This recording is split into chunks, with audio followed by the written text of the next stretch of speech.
Hello friends, today's recap is the kind that sneaks up on you and leaves your heart heavy.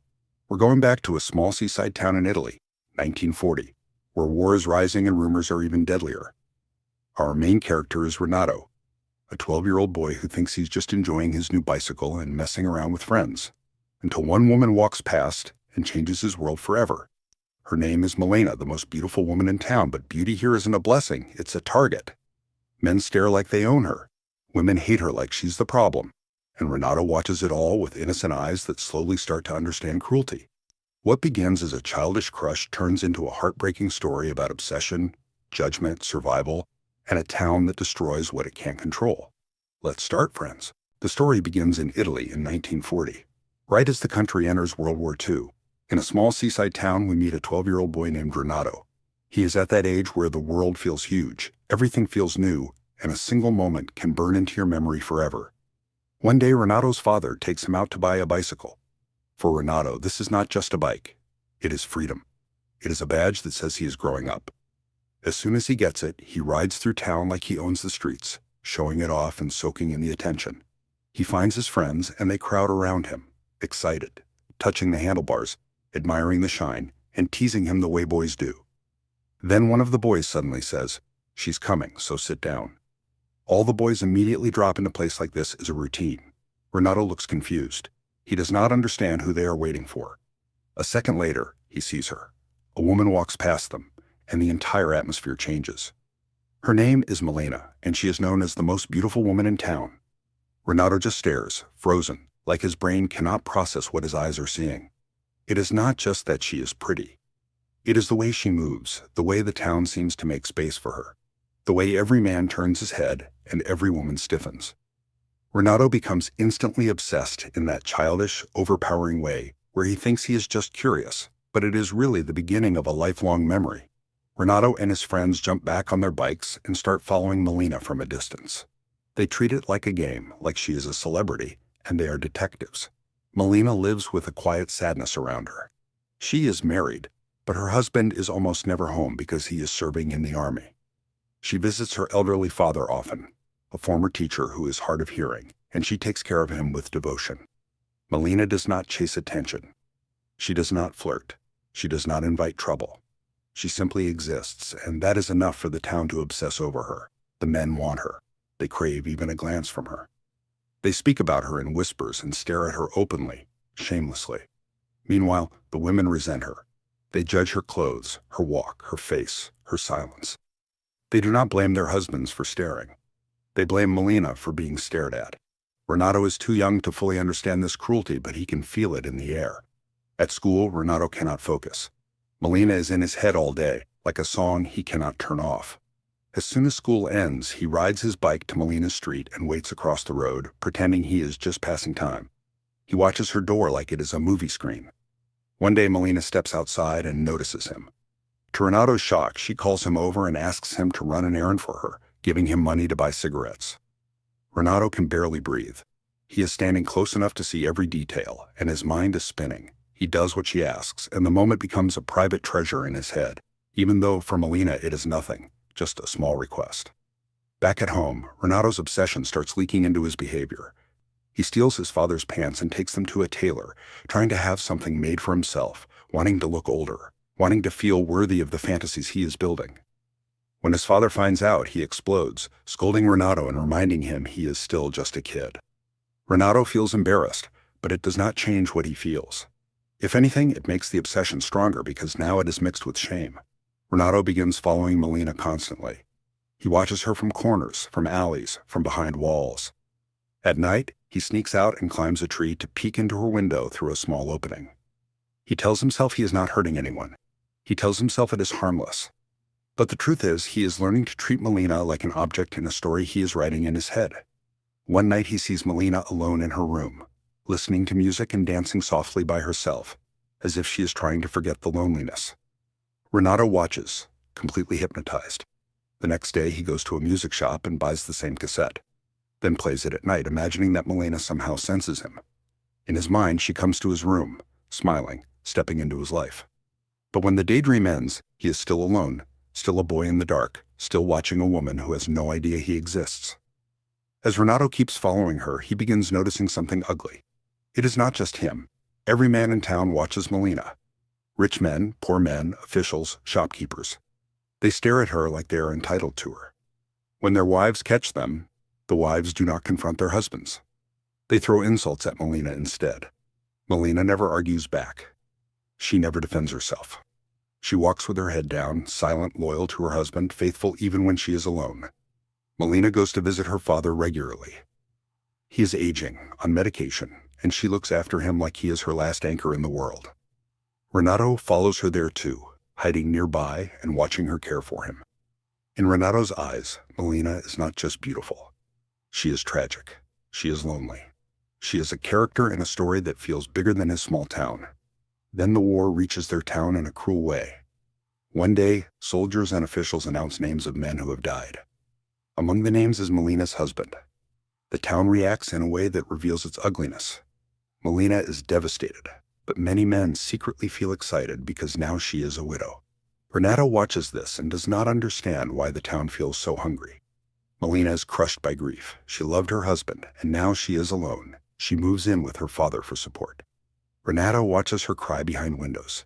He sees her walking slower, carrying grief like weight. He also sees the town changing its attitude toward her, like the death of her husband is permission for them to treat her differently. A few days later, Malena is hanging laundry outside. Renato sneaks up, steals one of her pieces of clothing, and runs. That night he holds it like a trophy, lost in his fantasies. The next morning his parents find it. His father screams, and his mother hits him in anger and humiliation. Renato is locked in his room for days.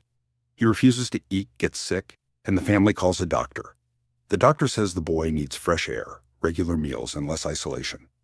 Renato is released, and the moment he can, he rides out again, pulled by the same obsession. Now rumors begin spreading through the town, especially among the women. They claim Malena is sleeping with men, chasing attention, corrupting husbands. Renato knows it is not true. He has watched her. He has seen her silence. But truth does not matter in a town that enjoys judging. One day Malena's father receives a cruel note while teaching, accusing Malena of being immoral and claiming she is involved with many men. The old man is furious, ashamed, and weak. Instead of protecting his daughter, he rejects her. He tells her to leave. Malena, already grieving, now loses her father's support too. She returns to her own home alone. Then Renato finally witnesses something that shatters his image. One night from his hiding spot, he sees Malena with a powerful local officer. Renato feels sick. He does not know the full story, but he can sense the desperation. It is not romance. It is survival. Soon chaos breaks out. A dentist who is obsessed with Malena attacks the officer in jealousy. Then the dentist's wife arrives with police, screaming that her husband has been involved with Malena. She files a case. The rumor spreads instantly. Malena is sleeping with a married man. The town eats it like candy. Malena, desperate to protect herself, goes to a respected lawyer and asks him to represent her. The lawyer agrees, but not out of kindness. He sees an opportunity. In court, he argues that Malena has no relationship with the dentist, and the officer is just an acquaintance. He wins. Malena is officially cleared, but the victory does not protect her from the town's hatred. After the case, the lawyer visits Malena's home to collect his fee. The amount is high. Malena does not have money. The lawyer takes advantage of her vulnerability. Renato watches this from his hiding place, horrified, powerless. In shock, he loses balance and falls from the tree, breaking his arm. The pain is nothing compared to what he feels inside, because for the first time he understands Malena is being cornered by life. From that point, Malena becomes even more isolated. No one wants to hire her. Her husband's pension stops. The town continues whispering. The women glare. The men approach her with shameless smiles, offering help that is never free. Malena is trapped. One night, Malena looks at herself and makes a decision. She cuts her hair short. It is not just a style change. It is surrender mixed with defiance. She thinks, people already call me bad when I try to live quietly, so maybe I should stop pretending my dignity protects me. If the world is going to punish me anyway, I might as well survive. The next day, she walks through town in a new look. Men stare even harder, thrilled by the transformation. Malena sits in a cafe, lights a cigarette, and men rush to help, offering lighters, attention, money. Malena sees the truth clearly now. When she tried to be decent, the town destroyed her. Now that she is desperate, they are eager to use that desperation. Malena begins meeting men privately, making choices she once would have rejected, not because she wants to, but because hunger and loneliness do not care about pride. Renato watches from afar, heartbroken. He wants to help her, but he is a child. He has no power, no money, no voice that anyone respects. All he can do is watch the town eat her alive. As Malena's situation becomes known, the wives become more furious. They blame her for their husband's behavior, as if Malena is stealing something that was never hers. One day, Renato sees Malena with German officers. That sight makes him collapse. His mother and older women decide he is possessed or cursed, and they drag him to a priest for prayers, thinking religion can fix what is really adolescence mixed with trauma. Meanwhile, the women's anger erupts into violence. One day they storm into a hotel where Malena is with a man. They drag her outside. In the street, they tear at her clothes, beat her, cut her hair brutally, and humiliate her in front of everyone.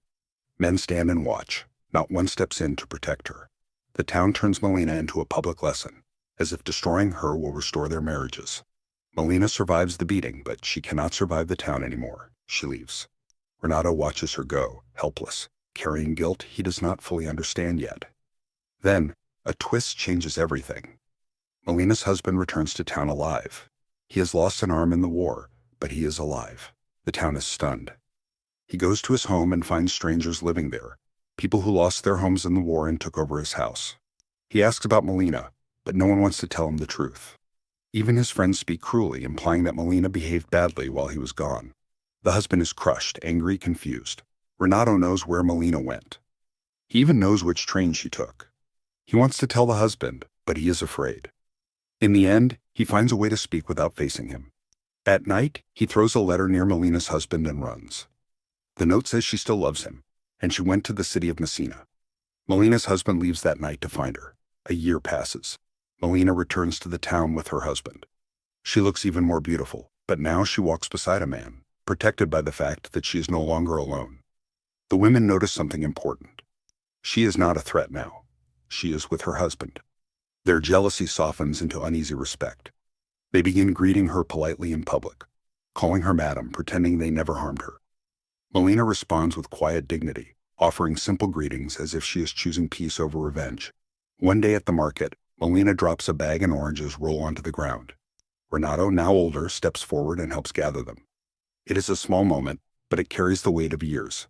Malena thanks him with her eyes more than her words. Renato tells her good luck, and she walks away.